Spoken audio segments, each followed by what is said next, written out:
57 status ہیں سب میں بڑا ادارہ ہے، یونائٹڈ نیشنز کے بعد میں OIC سب میں بڑا ادارہ ہے دنیا میں، اور ہم نے دیکھا ہے کہ تاریخ میں ہمیں پچھلے 200 سال سے جو اسلامی دنیا کے ساتھ جو زیادتیاں ہوئی ہیں کلونیلزم اور امپیریلزم کی وجہ سے، تو وہ ہم نے جو بھی رہتا ہے اس کو ہٹا کے ہم نے ایک انڈیپینڈنٹ اپنا خود مختاری کے تحت اسلامی دنیا نے اپنی حفاظت کرنی ہے، اور اپنے آپ کی آپس میں کوآپریشن کے ساتھ اکائی کر کے، یونٹی کر کے اور کوآپریشن کے تحت اپنے آپ کو مضبوط کرنا ہے، اور اپنی جو عوام ہے، جو اسلامی عوام ہے، ان کا بھلا کرنا ہے۔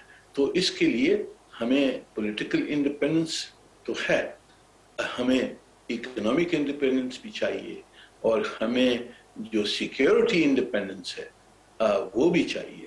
تو اس اجلاس میں ان سب چیزوں پہ بحث ہوگا، اور انشاءاللہ اس OIC اس اجلاس سے زیادہ مضبوط آئے گی، اور جو بھی دنیا میں جو ٹرینڈز ہیں ان کو کس طرح سے شیپ کر سکتے ہیں وہ بھی اسلامی دنیا کر سکتی ہے، کیونکہ سب میں بڑا ادارہ ہے جیسے میں نے کہا یونائٹڈ نیشنز کے بعد میں۔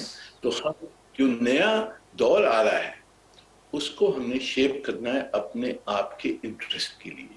اچھا مجھے یہ بتائیے گا کہ اکثر یہ تنقید کی جاتی ہے کہ کشمیر اور فلسطین کا جو مسئلہ ہے اس کے علاوہ بھی مسلمانوں کے ممالک کے اندر جو مسائل رہے ہیں، جیسے یمن کا ایشو ہے، جیسے سیریا میں ہم نے دیکھا تھا وار ہوئی تھی، اسی طرح پھر عراق کی جو انسٹیبلٹی رہی تقریباً 2 دہائیوں تک، پھر افغانستان کے اندر جو چیلنج رہا، بٹ موسٹلی کشمیر اور فلسطین کے حوالے سے OIC کو جسٹ لائک UN اس کو بھی تنقید کا نشانہ بنایا جاتا ہے کہ یہ ان افیکٹو رہی ہے، کوئی خاص کردار اس کا نہیں رہا۔ کیا آپ سمجھتے ہیں کہ مستقبل میں OIC جو ہے وہ کوئی کردار ادا کر سکتی ہے، ڈسپائٹ دا فیکٹ کہ آج سیکرٹری جنرل OIC نے اس حوالے سے بات بھی کی اپنی تقریر میں؟ یہ دیکھیں، ہمارے OIC میں بہت سارے مسئلے ہیں جن کو ہم نے دیکھنا ہے۔ سب میں بڑے مسئلے آف کورس کشمیر ہے اور فلسطین ہے۔ یہ 2 مسئلے ایسے ہیں جس میں باہر کے طاقتوں نے ہمارے اسلامی دنیا میں قبضہ کیا ہوا ہے۔ فلسطین میں اسرائیل نے قبضہ کیا ہوا ہے، کشمیر میں ہندوستان نے قبضہ کیا ہوا ہے، اور فارن آکیوپیشن جسے کہتے ہیں۔ تو ان مسئلوں کو حل کرنے کے لیے ہمیں OIC کو اکائی، جب تک ہماری خود کی طاقت نہ ہو اور ہمارے میں آپس میں اکائی ہو تو پھر یہ مسئلے حل ہو سکیں گے۔ میرے خیال میں OIC نے سب میں زیادہ ایک اہم رول پلے کیا ہے، کیونکہ یہ جو 2 مسئلے ہیں یہ ڈوب جاتے اگر OIC اپنی آواز نہیں اٹھاتی۔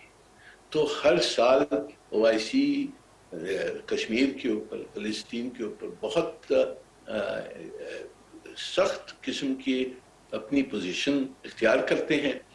پوری اسلامی دنیا اکائی دکھاتی ہے ان مسئلوں پر، اور ان مسئلوں کو ہم نے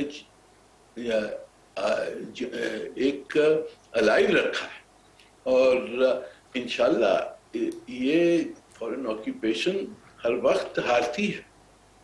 کوئی بھی تاریخ میں اگر آپ دیکھیں تو فورن آکیوپیشن ایک قوم کے خلاف جو آزادی چاہتی ہے وہ سکسیسفل نہیں ہو سکتی ہے۔ اس نے کہاں نہ کہاں جا کے وہ ان کو چھوڑنا پڑے گا، فلسطین کو اور کشمیر کو۔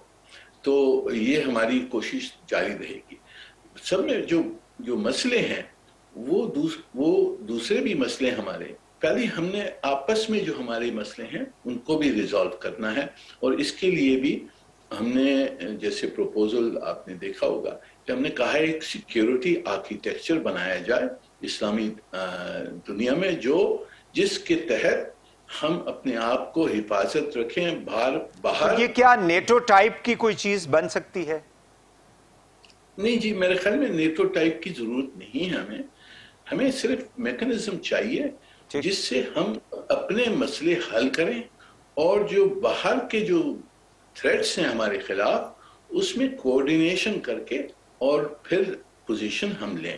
اب جیسے کہ اب جو مسئلہ چل رہا ہے یوکرین کا، اس میں بھی کافی کوآرڈینیشن ہے اسلامی دنیا میں، اور اس کے تحت ہم چل رہے ہیں اپنے آپ کو بچا کے کہ یہ اس جنگ میں ہم شامل نہ ہوں، نہ اس کی چلیں آپ نے چونکہ یوکرین کی بات کر دی، رشین یوکرین جو اس وقت کانفلکٹ چل رہا ہے، تو آپ نے تو یونائٹڈ نیشنز میں پاکستان کی نمائندگی کرتے ہوئے پاکستان کا جو موقف ہے وہ بھرپور طریقے سے پیش بھی کیا، لیکن اس کے باوجود پاکستان کے اوپر مغربی ممالک کی جانب سے جو پریشر ہے کہ آپ کنڈمنیشن کریں رشیا کی، کیا یہ ممکن ہے ہمارے لیے اس طرح کی صورتحال میں کسی بھی ایک فریق کے ساتھ جا کے کھڑا ہو جائے؟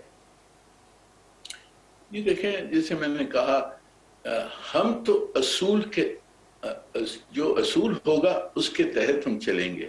اب یہ صحیح ہے کہ اس جنگ میں کچھ اصول توڑے گئے ہیں، پر ہم نے یہ دیکھنا ہے کہ یہ اصول کیوں توڑے گئے ہیں اور اس کا بیک گراؤنڈ کیا ہے، اور ہم نے اس کو پورا جانچ کر اینالائز کر کے اور ایک آبجیکٹیو پوزیشن لینی ہے جس کو ہم جسٹیفائی کر سکیں، ہمارے خود کی انٹرسٹ میں ہم جسٹیفائی کر سکیں. تو یہ اب جو سچویشن ہے وہ ایوالو ہو رہی ہے، ہم دیکھ رہے ہیں. ہماری کوشش یہ ہے کہ جنگ بند ہو اور نیگوسیشن کے تحت ایک فیصلہ ہو، اور یہ جو مسئلہ ہے یوکرین کا، یہ تو ہمارا موقف ہے نا اکرم صاحب. مجھے یہ بتائیں کہ منیر اکرم صاحب کہ ہمارا جو یعنی یورپین جو ہم سے چاہتے ہیں، کیا وہ ہم کر سکتے ہیں؟ مطلب ممکن ہے ہمارے لیے، جس طرح سے انہوں نے خط لکھا اور پھر انہوں نے کہا جی کہ آپ اس کو کنڈیم کریں، یورپی یونین نے یہ سارا کچھ، اور امریکنز جو ہے وہ بھی ہم سے ظاہر ہے کہ اس طرح کی کوئی چیز چاہ رہے تھے، تو کیا یہ ہمارے لیے مطلب جو یورپین ہے، ویسٹرن کنٹریز ہیں، وہ کوئی ناراض تو نہیں ہوں گے ہم سے؟ ہم نے جو موقف اپنایا ہوا ہے، مستقبل میں جا کے ہمارے اوپر کوئی معاشی مالی کوئی مسائل پیدا تو نہیں کریں گے؟ جی دیکھیں، وہ تو میں کہہ نہیں سکتا ہوں کیا کریں گے. ہم نے تو پوزیشن لینی ہے ہماری ذہن کے، ہماری نیشنل انٹرسٹ کے اندر یہ پوزیشن لینی ہے. اگر ایسی قرارداد وہ پیش کریں جو کہتی ہے کہ جی اس مسئلے کو حل کیا جائے اور اس کا جو نتیجہ ہے اس کو پری جج نہیں کیا جائے، ایک آبجیکٹیو پوزیشن ہو، ون سائیڈڈ پوزیشن نہیں ہو، تو اس کو ہم سپورٹ کر سکتے ہیں. پر اگر ایسی پوزیشن ہو کہ ایک سائیڈ کو آپ کنڈیم کریں، دوسری طرف کی جو ان کے جو مسئلے ہیں اس کو اگنور کریں، تو اس طرح کی قرارداد کو تو ہم نہیں سپورٹ کر سکتے ہیں. پر دیکھیں، پاکستان بہت بڑا ملک ہے. We are the 5th largest country in the world. ہم کیوں ڈرتے ہیں؟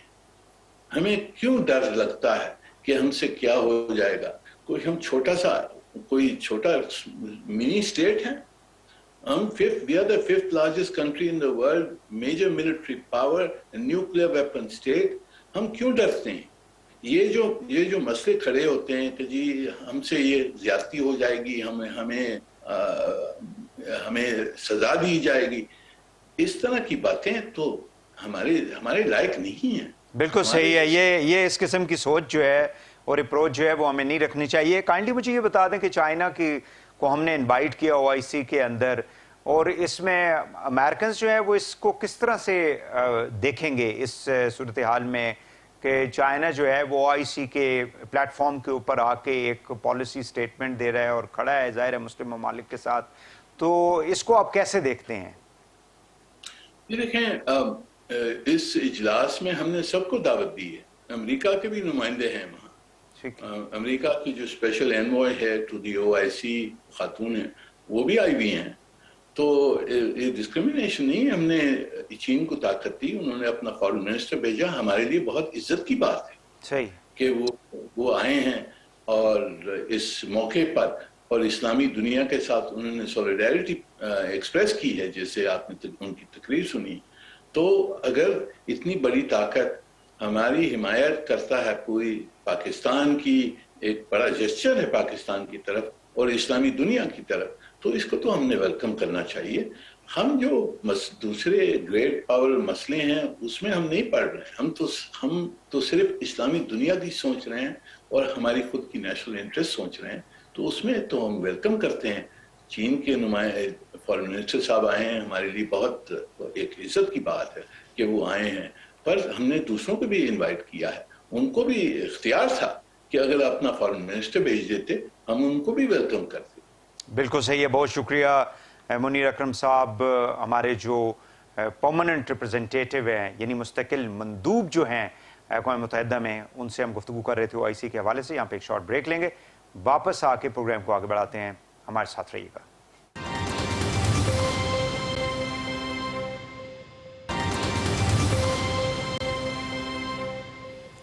ویلکم بیک ناظرین. پاکستان کی جو سیاست ہے اس میں اگر آپ دیکھیں ماضی کے اندر بھی اور آج کل بھی جو ہے وہ سول ملٹری ریلیشنز کے اوپر بہت زیادہ بات کی جاتی ہے.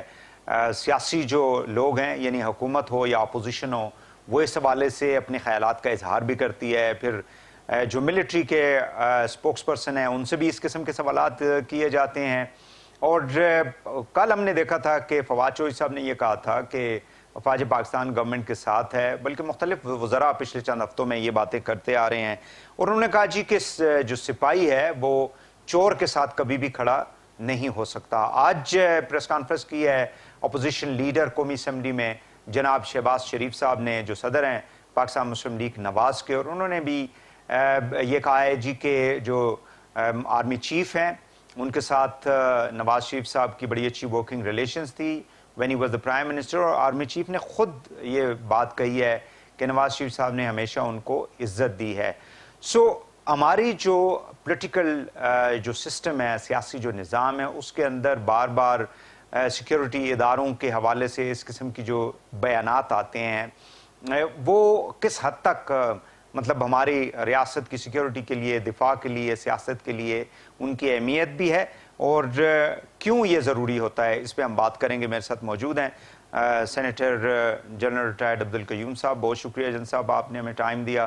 یہ مجھے کائنڈلی بتائیں کہ ہماری ظاہر ہے کہ ماضی کے اندر سیاست میں ایک رول تو ملٹری کا ضرور رہا ہے، لیکن ہمیشہ ہماری جو سیاسی جماعتیں ہیں انفارچونیٹلی وہ کیوں ایک خاص ادارے کی طرف دیکھ رہی ہوتی ہیں کسی قسم کا اگر انہوں نے کوئی ڈیسیژن میکنگ کرنی ہے تو؟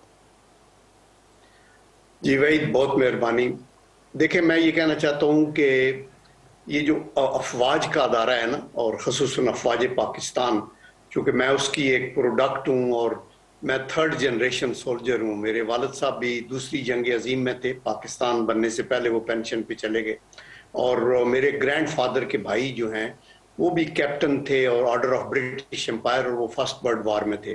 اور میں بھی 1966 سے لے کے 2004 تک تقریباً 38 سال فوج میں رہا. تو ہم تھارو بریڈ سولجرز ہیں. اور وداؤٹ آنیسٹی میں آپ کو بتاؤں کہ یہ بڑا ہی پاکیزہ پروفیشن ہے، اور اس کے اوپر ہم اوتھ لیتے ہیں. ہماری ٹریننگ بڑی اسٹریٹ فارورڈ کی ٹریننگ ہوتی ہے، آنیسٹی کا پرچار ہوتا ہے، اوتھ کی پاسداری کرنی بڑی ضروری ہوتی ہے. اور افواج پاکستان کا پاکستان کی تاریخ میں ایک نام ہے.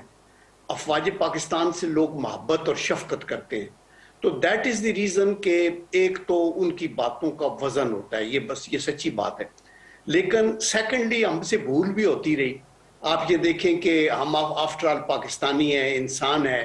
اس کے اندر اوپر لیول پہ کبھی غلط ڈیسیژن بھی ہوئے with regard to governance in the country. یہ دیکھا گیا کہ نہیں، ملک کے اندر حالات ٹھیک نہیں، تو انٹروین ہوتے رہے، جس کو کبھی بھی کنڈون آپ نہیں کر سکتے، نہ جسٹیفائی کر سکتے. چونکہ قائد اعظم محمد علی جناح نے بھی ہمیں یہی کہا تھا کہ کسی طریقے سے ملک کے حالات پہ نظر رکھے. پھر میں یہ کہتا ہوں کہ ہمارے جو پولیٹیکل پارٹیز بھی ہیں کئی دفعہ آؤٹ آف دی وے، جب آپ اپنے آپ کو الائن کرتے ہیں، ایک پیج پہ ہیں آپ، ہمارے وہ مینیفیسٹو کے پیچھے ہیں، وہ چوروں کے پیچھے نہیں جائیں گے. This is what are you doing actually. آپ ان کو اور زیادہ کنٹروورشل بنانے کی کوشش کرتے ہیں، اور یہ توہین ہے ایک ادارے کی. ادارہ کسی جماعت کے مینیفیسٹو سے نہیں بلکہ پاکستان کے آئین کے ساتھ کھڑا ہوتا ہے، اور اس کے اندر ہی ہمیں آگے چلنا ہوتا ہے. تو اس لیے میرے خیال میں یہ جو امپریشن ایک کریٹ کیا گیا وہ ٹھیک نہیں تھا.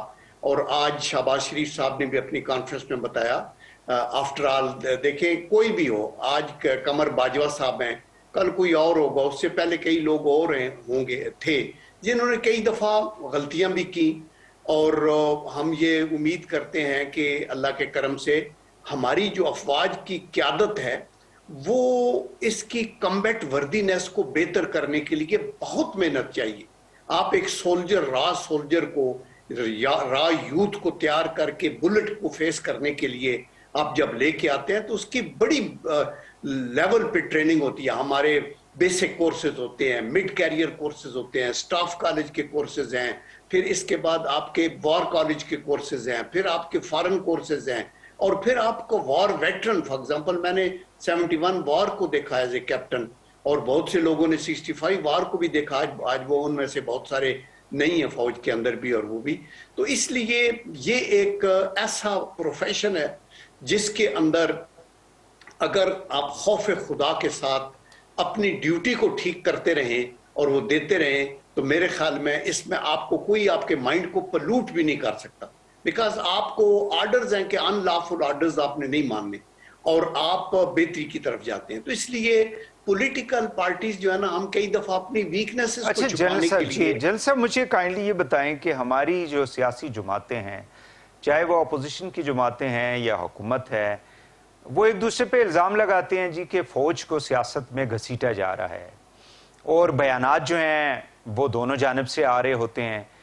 تو پھر الزام جو ہے وہ کس پہ آئے گا, مطلب اس قسم کی باتیں جب ہو رہی ہوتی ہیں تو؟ بیکاز دیکھیں ریاست کا ایک امپورٹنٹ انسٹیٹیوشن ہے, اس کا اپنا ایک کام ہے, وہ اپنا کام کر رہا ہے, دیٹس اٹ. دیکھیں آرم فورسز کا جو انسٹیٹیوشن ہے نا, یہ ایک آرڈینری یا عام انسٹیٹیوشن نہیں ہے, یہ بڑا پوٹنٹ ہے. اور پاکستان کی تاریخ میں اور پاکستان کے ماحول میں آپ دیکھیں, ایک پولیٹیکل پارٹی بہت پاپولر ہو تو 1.5 کروڑ ووٹ لے لے گی, دوسری پارٹی بھی شاید 1 کروڑ 40 لاکھ لے لے, کچھ 10,000 کو 50. افواج پاکستان کے ساتھ پورا ملک تقریباً 22 کروڑ عوام جو ہیں ان کے دل دھڑکتے ہیں, اور ان کے دلوں میں ایک ویلیو ہے اس کی. دیٹ از دی ریزن کہ لوگ یہ سمجھتے ہیں کہ یہ افواج جو ہیں ان کی کیا سوچ ہے, اور ان کی طرف سے کوئی ہمارا کوئی ایسا بیان جو لوز بال کبھی بھی افواج کی قیادت کی طرف سے آپ دیکھیں کہ نہیں آیا. اگر کوئی آئے گا تو اس کو لوگ خواہ اس کا امپیکٹ پولیٹیکل ایکٹیویٹی کے اوپر ڈیفینیٹلی ہوتا ہے. تو اس لیے اگر آپ کہیں کہ ہم اگر پولیٹیکل ملٹری لیڈرشپ کی طرف سے کوئی ایسا اندیا ملے کہ ہم تو آپ کے ساتھ ہیں, آپ جو مرضی کریں, جو بھی پارٹی حکومت میں ہے, تو دوسری پارٹیاں جو ہیں وہ فیل کریں گی کہ دیکھیے ہم اگنور ہو گئے ہیں. تو یہ مطلب ہے وہ سٹیٹ ہے. نارمل بڑے ملکوں کے اندر جہاں آپ کے انسٹیٹیوشنز مضبوط ہیں, مثلا آپ کی جوڈیشری بہت مضبوط ہے, مثلا الیکشن کمیشن انڈیپینڈنٹ ہے اور بہت بہتر ہے, مثلا آپ کی جو پارلیمنٹ ہے وہ سٹرونگ ہے, وہاں پھر آرم فورسز کے جو ادارے ہیں ان کی اپنی ایک لمیٹڈ ویو ہوتا ہے. ابھی تو چونکہ پاکستان جیسے ماحول میں چونکہ باقی ادارے اس طرح پنپ کے اور سٹرونگ ہو کے اوپر نہیں آئے, اور اس میں شاید ایک رول ان فوجی جرنیلوں کا بھی ہوگا ڈیفینیٹلی جنہوں نے 8-8 10-10 سال حکومت کی اور اس سے ادارے جو ہیں وہ مضبوط نہیں ہو سکے. تو یہ کلیکٹیو رسپانسبلٹی ہے. بالکل صحیح ہے جن صاحب. جی جن صاحب مجھے یہ بتائیں کہ نیوٹرلٹی کے حوالے سے وزیر اعظم کی جو تشریح یا ڈیفینیشن ہے جو انہوں نے پچھلے کچھ عرصے کے دوران جلسوں کے دوران وہ کرتے رہے, اس سے کیا مطلب کچھ لوگ اس کو جو ہے وہ ہمارے ملٹری کے انسٹیٹیوشنز کے ساتھ جوڑنے کی انہوں نے کوشش کی, بیکاز اس سے قبل ہی D G I S P R نے اس قسم کے ایک سوال کے اوپر انہوں نے کہا تھا کہ فوج جو ہے اس کا سیاست کے ساتھ کوئی تعلق نہیں ہے, نیوٹرل ہے فوج, دیٹس اٹ. یا دیکھیں یہ بڑی انفارچونیٹ بات ہے کہ پرائم منسٹر جو ہیں, جو ہمارے لیے قابل احترام ہے چونکہ وہ پرائم منسٹر ہیں پورے پاکستان کے, وہ کئی دفعہ اس طرح کی بات کر دیتے ہیں جس کی آگے کا نوٹیشنز ہے. تو ابھی ایک فرسٹریشن کے اندر جب نو کانفیڈنس ووٹ آیا تو ان کا یہ خیال ہے کہ ابھی فوج ان کے ساتھ کھڑی ہو جائے اور لوگوں کو پکڑ دکڑ کرے اور بتائے, اداروں کو بتائے دوسروں کو کہ ان کو یہ کر دو وہ کر دو. تو انہوں نے یہ کہا جی کہ ہم غیر جانبدار رہتے ہیں, پولیٹیکل ایکٹیویٹی ہمارا کام نہیں ہے. ہماری نیوٹرلٹی جو ہے جب ہم یہ کہتے ہیں تو دیٹ مینز غیر جانبداری آپ کی پولیٹیکل لائف میں, لیکن ادروائز ہم سٹیٹ کے حوالے سے کبھی بھی نیوٹرل نہیں ہو سکتے.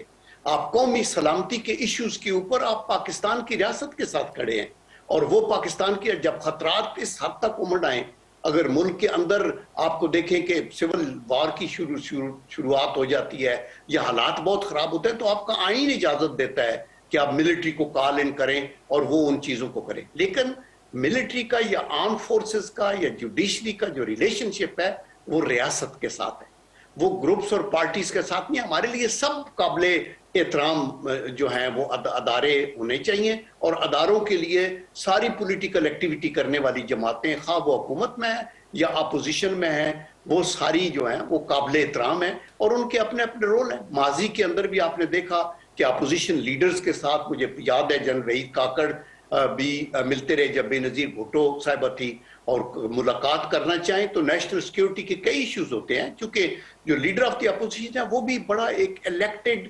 پبلک کا ایک نمائندہ ہے جو کہ پرائم منسٹر ان ویٹنگ ہے. اور بہت سی جگہوں کے اوپر میں نے تو یہ بھی ریکمینڈ کیا تھا کہ یہ قومی سلامتی کی جو کمیٹی کی ٹاپ کی میٹنگ ہوتی ہے اس میں صرف چاروں چیفز اور کچھ وزراء ہی نہ بیٹھے, اس کے اندر سپیکر بھی ہو, نیشنل اسمبلی کا چیئرمین سینٹ ہو, اور لیڈر آف دی اپوزیشن ہو, جہاں آپ نے بہت بڑے ایشوز کو کہیں برین سٹارم میں کرنی ہے. ہم تحریک انصاف کے لوگ ہمارے بھائی تھے, ہم سینٹ میں ملتے تھے. ہم جل صاحب مجھے یہ بتائیں کہ اب ایسے لگتا ہے جیسے مطلب اپوزیشن یہ اپنے جو ان کا بیانیہ ہے اس کے اندر یہ بتانے کی کوشش کرتے ہیں کہ جو سپورٹ پی ٹی آئی کو حاصل تھی پہلے, وہ سپورٹ اب نہیں ہے, جس کی وجہ سے تھوڑا سا جٹری ہیں, تھوڑا سا مطلب غصہ بھی ہے گورنمنٹ کے لوگوں کے اندر, اور تھوڑی سی کوئی فرسٹریشن بھی پائی جاتی ہے. از اٹ سو کہ آپ دیکھتے ہیں کہ ایسی کوئی بات ہے؟ جی دیکھیں, پہلے تو یہی کہا گیا نا کہ یہ جو 2018 کے الیکشنز تھے, اس میں انہوں نے یہ کوشش کی اور انہوں نے بتا کے بھی, آپ کو یاد ہوگا جاوید ہاشمی صاحب نے کندھوں پہ ہاتھ لگا کے بتایا تھا کہ ہمیں یہ بتایا گیا کہ وہ لوگ ہمارے ساتھ ہیں اور وہ ججز بھی فلانا آ جائے گا. یہ اس سے آپ پلوٹ کرتے ہیں نا, اداروں کی کریڈیبلٹی کو ایروڈ کرتے ہیں. پھر ایک امپریشن قائم ہوا کہ جی یہ تو دھاندلی ہوئی ہے اور واقعی ان کو تو آؤٹ آف دی وے مدد شاید کی گئی ہے. دیٹ از وائی وہ کٹ پتلی کا لفظ لوگ استعمال کرتے ہیں. ان کو یہ ثابت کرنا تھا حکومت کو with their own performance and اپنی کارکردگی سے کہ ہم اپنے پاؤں پہ کھڑے ہیں. ابھی بھی جب ان سے کبھی کوئی کوشچن کرتا ہے نا کہ آپ کی کیبنٹ کے اندر فلاں فلاں یہ تو لوگ جو ہیں بالکل ڈمی ہیں, تو وہ کہا نہیں جی اس میں ہمارا قصور نہیں ہے, ہمیں بتایا جاتا ہے. کئی ایسے لوز بیانات دیے جس سے ادارے کو بھی بدنام کیا, اپنے آپ کو بھی ڈیمین کیا. بیکاز اگر آپ پوٹنٹ ہیں اور ایک دفعہ کرسی پہ پہنچ گئے ہیں تو آپ کے اندر اتنا ویژن ہونا چاہیے, اتنی آپ کے اندر بصیرت ہونی چاہیے, اتنی مدبرانہ اور دانشورانہ سوچ ہونی چاہیے کہ آپ اپنے دشمنوں کے بھی دل جیت لیں اور جو آپ کے جو سوئنگ ووٹرز ہیں ان کو بھی جیتے ہیں, اور آپ ورکنگ ریلیشن شپ اپوزیشن سے کریں, ان کو لاجواب کر دیں اور تب آگے چلیں. بالکل صحیح ہے, لیڈرشپ بلیم نہ کریں. بہت شکریہ جنرل عبدالقیوم صاحب, سینیٹر, فارمر سینیٹر ہمارے ساتھ ہیں. ناظرین یہاں پہ ایک اور شارٹ بریک کوئکلی لیں گے, واپس آ کے پروگرام کو آگے بڑھائیں گے. ہمارے ساتھ رہیے گا.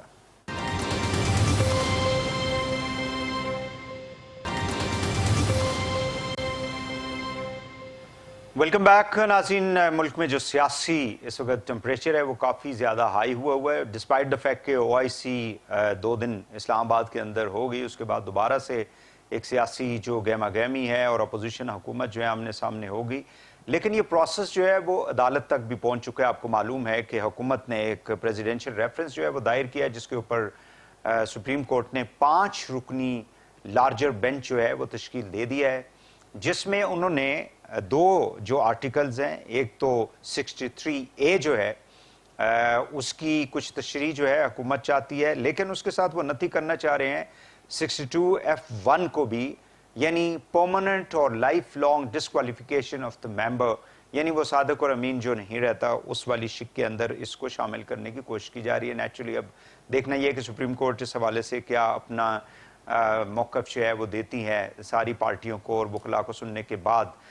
ملک میں جو سیاسی جو اس وقت صورتحال ہے, عدم استحکام ہے ڈیفینیٹلی, اور ہمارے جو معاشی چیلنجز ہیں, ریجنل چیلنجز ہیں, وہ اپنی جگہ پہ موجود ہیں. اس حوالے سے گفتگو کریں گے. میرے ساتھ موجود ہیں لیفٹیننٹ جنرل ریٹائرڈ امجد شعیب صاحب.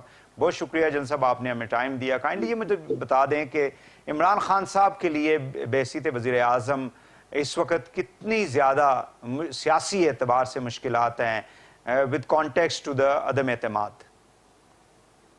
بسم اللہ الرحمن الرحیم. دیکھیے مشکلات تو بہت ہیں. جب آپ کی اپنی ہی پارٹی میں لوگ چھوڑنا شروع کر دیں اور وہ نظر آئے کہ وہ مصر ہیں کہ ان کے مطالبات نہیں مانے گئے, یا ویسے ہی کئی لوگوں کے اپنے مفادات ہوتے ہیں, ان کو لالچ بھی ہو سکتی ہے, تو بہرحال یہ ایک لیڈر کے لیے بڑا ضروری ہوتا ہے کہ وہ اپنے گروپ کو, اپنی پارٹی کو اکٹھا رکھے. اگر وہ اکٹھا رکھنے میں ناکام ہوا ہے تو اس کے لیے نتائج اس قسم کے آ سکتے ہیں, خاص طور پہ جہاں پہ ایک بہت ہی بڑی اپوزیشن آپ کے سامنے ہو, 11 پارٹیاں اکٹھی ہیں اور وہ پہلے دن سے آپ کو گرانے کے چکر میں. ارے جن صاحب مجھے سوری مجھے یہ کائنڈلی بتا دیں کہ شروع میں ہی کہ یہ عمران خان صاحب ماشاءاللہ بڑے ڈائنامک ہیں اور وہ کہتے ہیں میں تو آخری بال تک کھیلنے والا شخص ہوں, ہار نہیں مانتا, تو اپنے ہی گھر کے لوگوں کو یہ مطلب مطمئن کیوں نہیں کر پائے 3.5 سالوں, پونے 4 سالوں کے دوران, کہ اپنے گھر کے لوگ ان کے خلاف, باقی تو ظاہر اتحادی وغیرہ تو اپنے مفادات کو دیکھیں گے ڈیفینیٹلی. G please. دیکھیں یہ مسئلہ مطمئن کرنے کا نہیں ہے. ایک لیڈر جو ہے وہ آئیڈیالوجی لے کے نکلتا ہے اور جو لوگ اس کی آئیڈیالوجی سے اتفاق کرتے ہیں ملک کے مفاد کے لیے, وہ اس کے ساتھ شریک ہو جاتے ہیں اس کے سفر میں. اب یہ ان کے اپنے ذاتی مسائل ہو سکتے ہیں کہ ایک انڈیویجول اس کا کوئی کام پھنسا وہ نہیں ہو رہا, لیکن کیا وہ اپنے کام کے لیے قوم کے اپنے مفاد کو قربان کر دے؟ وہ کہہ سکتا ہے کہ بھئی ہماری حکومت ہماری پارٹی کی, لیکن میرا وہ کام فلاں نہیں ہو رہا. اب وہ اگر اس کو ترجیح دے رہا ہے کہ اس کا کام نہیں ہوا, تو اس کا مطلب یہ ہے کہ وہ لیڈر کے ساتھ شامل ہوا تھا آئیڈیالوجی کے نہیں, آئیڈیالوجی کے لیے نہیں, وہ شامل ہوا تھا اپنے کام نکلوانے کے لیے, اپنے کھانے پینے کے لیے, اپنے معاملات سیدھے کرنے کے لیے. وہ نہیں ہو رہے تو وہ مطمئن نہیں ہے. لیکن سارے ممبران تو شاید ایسے نہ انہیں یعنی اپنے حلقے کے کام کے لیے بھی کہہ سکتے ہیں, فنڈز ان کو چاہیے ہوں گی, اپنے پروجیکٹس ہوں گے, کچھ اس طرح کی چیزیں بھی تو ہو سکتی ہیں. لیکن وہ ضرور ہوں گی, لیکن ان کے ساتھ ساتھ یہ بھی آپ دیکھیے کہ اگر ملک میں کورونا ہو, اکانومی بیٹھی ہوئی ہو, آپ ہر کسی کو خوش نہ کر سکتے ہوں, آپ ہر کسی کو پیسہ نہ دے سکتے ہوں, تو بحیثیت قوم آپ کو مشکلات سمجھنی ہوگی, اپنے لیڈر کے ساتھ بیٹھ کے ان چیزوں کا حل بھی نکالنا ہوگا. اب میں ایک چیز آپ کو میں سوال کرتا ہوں, یہ اپنے معاملات کے لیے تو کہہ رہے ہیں کہ جناب ہمارے اختلافات ہیں, ہمارا یہ کام نہیں ہوا, وہ نہیں. آپ ان 13 لوگ جو سندھ ہاؤس میں بیٹھے ہوئے تھے, ان میں سے کسی ایک کا بتا دیں کہ ان کی کنٹریبیوشن پارٹی کے لیے کیا ہے. وہ الیکٹ ہو گئے تو آ گئے, لیکن اسمبلی میں کبھی کسی نے آواز سنی ان کی, کبھی کسی بل پہ بحث کی, کبھی کسی معاملے میں اپنی پارٹی کو پروجیکٹ کیا, ایک پیسے کا کام نہیں کیا ان منوس لوگوں نے.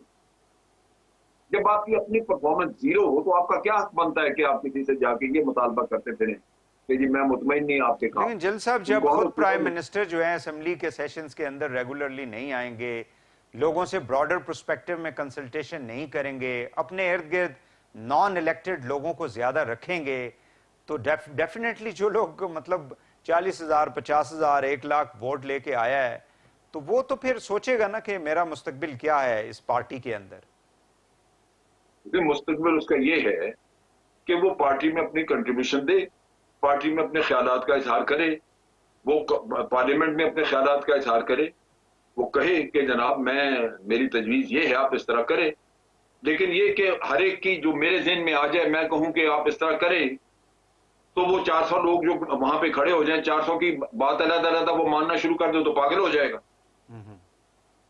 بالآخر اس نے پارٹی لیڈر نے فیصلہ کرنا ہے, اور پارٹی لیڈر ہو سکتا ہے کہ وہ ایک کنسنسس مشاورت سے کر رہا ہو, اور میجورٹی لوگ جو جس چیز کو سپورٹ کر رہے ہیں وہ اس چیز کو لے کے آگے چل رہا ہو. یہ تو نہیں ہو سکتا کہ ہر آدمی اپنی رائے دے کے کہے کہ میری رائے پہ نہیں اگر آپ چلیں گے تو پھر اس کے بعد آپ جائیں اور میں ادھر جا رہا ہوں. اچھا, جو پارٹی کے مطلب جو لوگ ظاہر ہے کہ یہ ایک آپ کو بھی معلوم ہے 2-3 ایشوز, وہ ایک تو یہ ہے کہ وہ یہ کہتے ہیں جی کہ جو اکاؤنٹیبلٹی کا اس گورنمنٹ کا جو ایک وعدہ تھا وہ اکاؤنٹیبلٹی کا پروسیس بھی اس ملک کے اندر پورا نہیں ہوا، بلکہ الٹیمیٹلی وہ شہزاد اکبر صاحب جیسے لوگ جو ہیں ان کو پھر پرائم منسٹر کو بڑی دیر سے ان کو فارغ کرنا پڑا۔ دوسرا مہنگائی کا جو ایشو ہے، ظاہر ہے کہ ایک بندہ جب پبلک میں جا کے کونسلر بھی بنتا ہے تو اس کو ووٹس کوئی 400-500 ووٹس تو اس کو چاہیے ہوں گے۔ ایم این اے کے لیے آپ کو لاکھ ووٹ چاہیے ہوں گے، بڑے بڑے شہروں کے اندر 2-2 لاکھ لوگ ووٹ لیتے ہیں، تو لوگ مہنگائی کے حوالے سے بھی ان سے سوال کرتے ہیں۔